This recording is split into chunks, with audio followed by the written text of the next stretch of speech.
আসসালামু আলাইকুম। সাদিয়া কুকিং হাউসে সবাইকে স্বাগতম। আজকে আমি আপনাদের সাথে অনেক সহজ এবং মজাদার একটি রেসিপি শেয়ার করছি। এই রেসিপিটা আমাদের গ্রাম বাংলার প্রত্যেক ঘরের লোকই জানেন, কিন্তু তারপরেও আমি আপনাদের সাথে শেয়ার করলাম। আমার কাছে এই রেসিপিটা খুবই ভালো লাগে। আর এই রেসিপিটা হচ্ছে পুঁই শাক দিয়ে ডাল ভুনা।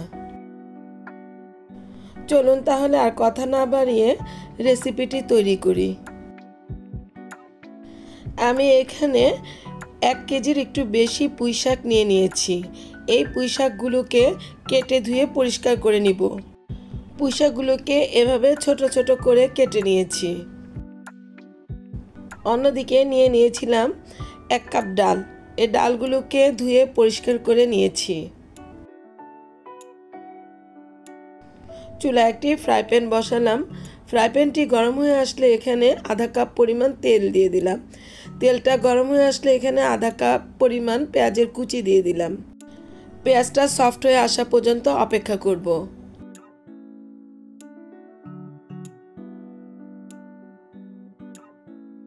পেঁয়াজটা সফট হয়ে আসলে এখানে দিয়ে দিব 1 চা চামচ পরিমাণ হলুদের গুঁড়ো, 1 চা চামচ পরিমাণ মরিচের গুঁড়ো, তারপর দিয়ে দিব পরিমাণ মতো লবণ। লবণটা দেওয়ার পর এই মশলাগুলোকে তেলের সাথে ভালোভাবে কষিয়ে নিব। মশলাটাকে আরও ভালোভাবে কষানোর জন্য এখানে আধা কাপ পরিমাণ পানি দিয়ে দিলাম। মশলাগুলোকে খুব ভালোভাবে নেড়েচেড়ে দিচ্ছি। এখানে আর কোনো মশলা ব্যবহার করব না। মশলাটা খুব সুন্দরভাবে কষানো হয়ে গেল। এবার এখানে ধুয়ে রাখা ডালটাকে দিয়ে দিব। ডালটা দেওয়ার পর মশলার সাথে ডালটাকে বেশ ভালোভাবে কষিয়ে নিব। এই সময় চুলার হিটটাকে মাঝারি থেকে একটু নিচুতে রাখব। ডালটাকে একটু নেড়েচেড়ে কষিয়ে নিব। এখন 5 মিনিটের জন্য ঢাকনা দিয়ে ঢেকে রেখে দিব। 5 মিনিট পর ফিরে আসলাম। ডালটা বেশ ভালোভাবে কষানো হয়ে গিয়েছে। এবার এগুলোকে একটু নেড়েচেড়ে দিব।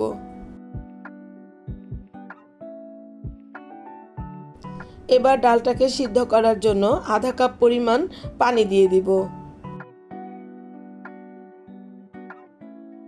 পানিটা দিয়ে দেওয়ার পর ডালগুলোকে খুব ভালোভাবে নেড়েচেড়ে দিব। এভাবে নেড়েচেড়ে দিয়ে 10 মিনিট ঢাকনা দিয়ে ঢেকে রেখে দিব।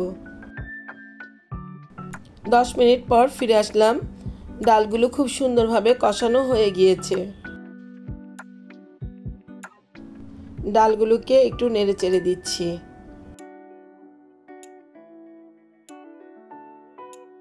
এবার এখানে পুঁই শাকের ডাঁটিগুলোকে দিয়ে দিব। পুঁই শাকের ডাঁটিটাকে আগে দিলাম যাতে ভালোভাবে সিদ্ধ হয়ে যায়। এগুলোকে ডালের সাথে নেড়েচেড়ে মিশিয়ে দিচ্ছি। চুলার আঁচটা কমিয়ে নিয়ে আবার 10 মিনিটের জন্য ঢাকনা দিয়ে ঢেকে রেখে দিলাম। 10 মিনিট পর ফিরে আসলাম। ডালটা 80% মতো সিদ্ধ হয়ে গিয়েছে। ডাঁটিগুলো মোটামুটি আধা সিদ্ধ হয়ে গিয়েছে। এখন এখানে কেটে রাখা পুঁই শাকগুলো দিয়ে দিলাম। পুঁই শাকগুলো প্যানের মধ্যে দিয়ে আস্তে আস্তে উপর থেকে নিচে নেড়েচেড়ে দিচ্ছি। এখন এই শাকটাকে এরকম খোলা অবস্থায় রেখেই রান্না করে নিব। এতে করে শাকের রংটা নষ্ট হবে না। খুব ভালোভাবে উপর থেকে নিচে করে শাকগুলোকে নেড়েচেড়ে দিচ্ছি।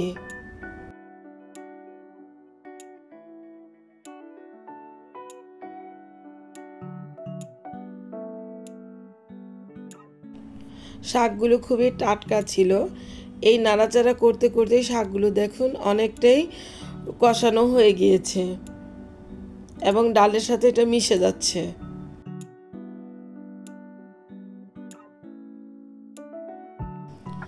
এই শাকগুলোকে এভাবে নেড়েচেড়ে ডালের সাথে ভালোভাবে কষিয়ে নিলাম। এগুলোকে এভাবে নেড়েচেড়ে কষিয়ে নিচ্ছি। শাকগুলো এতটা কচি যে এগুলো সিদ্ধ করতে বেশি সময় লাগবে না। যেহেতু এটাকে একটু ভুনা ভুনা করব, কাজেই এখানে আধা কাপ পরিমাণ পানি দিয়ে দিলাম। এখন 10 মিনিটের মতো ঢাকনা দিয়ে ঢেকে রেখে দিব। 10 মিনিট পর ফিরে আসলাম। আমার পুঁই শাক দিয়ে ডাল ভুনাটা তৈরি হয়ে গেল। এই যে নেড়ে চেড়ে আপনাদের দেখাচ্ছি, এবং শাকের ডাঁটিগুলো শাকগুলো সবই সিদ্ধ হয়ে গিয়েছে।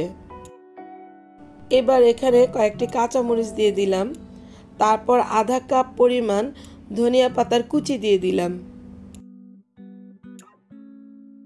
ধনিয়া পাতা কুচি আর কাঁচামরিচটা দেওয়ার পর 4-5 মিনিট মতো অপেক্ষা করব। তো ভিউয়ার্স, তৈরি হয়ে গেল আমার পুঁই শাক দিয়ে ডাল ভুনা। এখন এটাকে চুলা থেকে নামিয়ে নিচ্ছি। এটা এবার আপনাদেরকে পরিবেশন করে দেখাচ্ছি। তো ভিউয়ার্স, আমার এই রেসিপিটি যদি আপনাদের এতটুকু ভালো লেগে থাকে তাহলে আপনারা আমাকে লাইক, শেয়ার, কমেন্টস আর সাবস্ক্রাইব করতে ভুলবেন না প্লিজ।